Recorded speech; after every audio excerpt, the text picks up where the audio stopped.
is behind me right there. You can still see some of the damage. Now, in the past, he's talked in an autobiography that he wrote about being inspired by Hollywood films such as Scarface and Heat, and certainly this escape was just like a Hollywood blockbuster. He got out having taken 4 hostages and ran across this grass towards a local freeway. And you can see he didn't have to go far to get from the prison to the busy road where there was a waiting escape vehicle. That was found later on in a nearby village, burnt out. The police think he swapped vehicles and now the trail has gone cold. But there are really serious questions about how on earth he managed to smuggle so many explosives inside that prison and where this dangerous criminal will strike next. Venezuela's forced election after the death of Hugo Chavez has revealed a deeply divided nation. Chavez's handpicked successor, Nicolas Maduro, has been declared winner of the weekend election by the National Electoral Council with 50.7% of the vote. The opposition candidate, Enrique Capreras, finished close behind with 49.1% of the vote, but he is refusing to concede defeat and is demanding a recount. Meantime, President-elect Maduro has called on the country to accept the results. CNN's Paula Newton has more on that. And it wasn't that way when Hugo Chavez, as you will remember, took the presidency in October. He won by about 11%. This was not a decisive victory. And that was amplified with the opposition saying, look, we have evidence of a lot of electoral fraud. You know, we have no clarity right now, Christy, on when this recount will happen or how long it will take. And in the meantime, it is a pause that this country can ill afford because of the economics of it. Fascinating evening last night, Christy. You know, Nicolas Maduro wasted no time. Moments after the results were announced, he got up on stage to be followed after by the opposition leader, Enrique Capriles, both of them having a very different view about how this election went. Take a listen. A psychological, electronic war against our people, and these people have known how to face this war, and today we can say that we have a just, legal, constitutional, and popular triumph. I want to tell the candidate of the government, today you're the loser, and I'm telling you this unequivocally. You are the loser, you and your government. I say that unequivocally and with all commitment and transparency. We will not recognize any results until each vote of the Venezuelan people has been counted. I mean, listen to that stark language, Christy. You are the loser. You and your government are the loser. I can tell you that throughout the evening we had heard from the opposition that they actually believe that they took this election by a slim margin, and it is very unclear who the arbiter of all of this will be. The opposition says they do not have the confidence that they should in the institution, the Electoral Commission, to audit these results properly. Christy? For weeks now, there has been talk of possible North Korean missile tests, but for Pyongyang, Monday appears to be a day of festivities celebrating the 101st anniversary of the birth of the nation's founder, Kim Il-sung.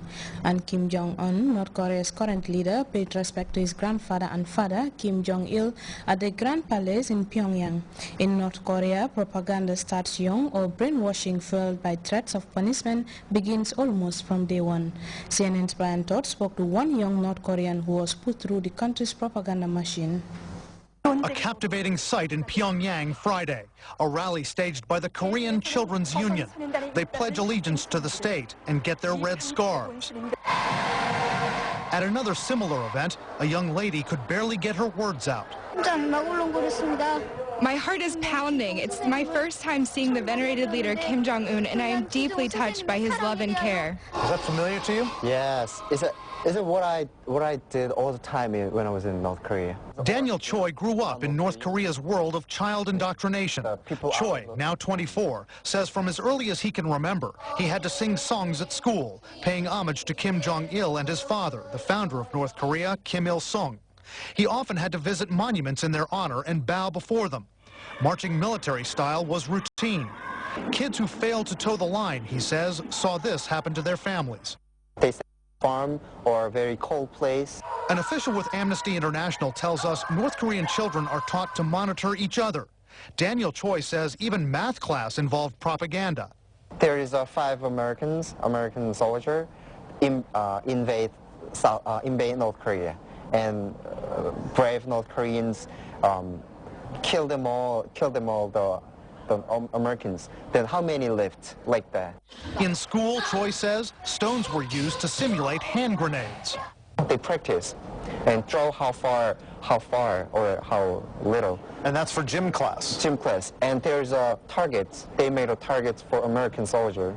Analysts say North Korean children are, in effect, brainwashed from the time they're first cognizant. There are youth cells for the army, experts say, as well as for factories, government agencies, farms. Analyst Gordon Flake visited a place called the Children's Model Farm in 1996. They brought all the kids out to greet us, and they came out, again, with that kind of well-rehearsed, kind of glassy-eyed stare, saying hello, hello, hello in Korean, or goodbye, goodbye, goodbye, but again, in a remarkable way that there was a degree of indoctrination. Getting the red scarf means you're in the Young Pioneer Corps. The parallels to previous dictatorships, Flake says, are stark. I don't need to make the comparison. It's obvious, right? This is clearly a highly indoctrinated, totalitarian state where the children are tools of the state, just like it was in Hitler, just like it was in Stalin's in Soviet Union. Designed to get children to follow their leaders to the very end. Choi was lucky. He was smuggled out at age 14. Until I escaped from North Korea, I could die for them. What does Choi think of Kim Il-sung and his family now? He says, quote, nothing special, ordinary men.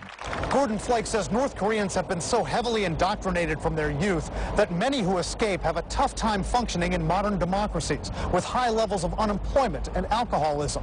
Among some, he says, there's even a desire to go back to North Korea. Brian Todd, CNN, Washington. Time now to take a second break. We'll be right back.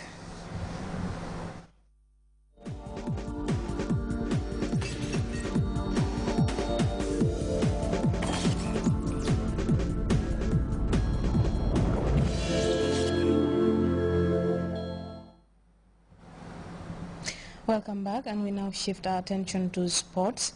FIFA's deadline for Brazil to deliver the remaining stadiums for June's Confederation Cup is nearing, with no clear indication the large South American country is ready for the tournament. The June games are the traditional curtain raiser to the World Cup.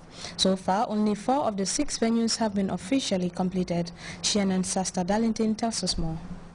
Absolutely not, Alex. I mean, they'd have to pull off a couple of miracles to get those other 2 stadiums ready in time. And in fact, the 4th one was completed yesterday, so they really just got it in under the wire. And unfortunately, one of the 2 that's behind schedule is Maracanã, Rio de Janeiro's iconic stadium. And that's the one that most people are watching closely. It's where the really big games will be held. The final match for the Confederations Cup will be held there. They've pushed back that deadline yet again.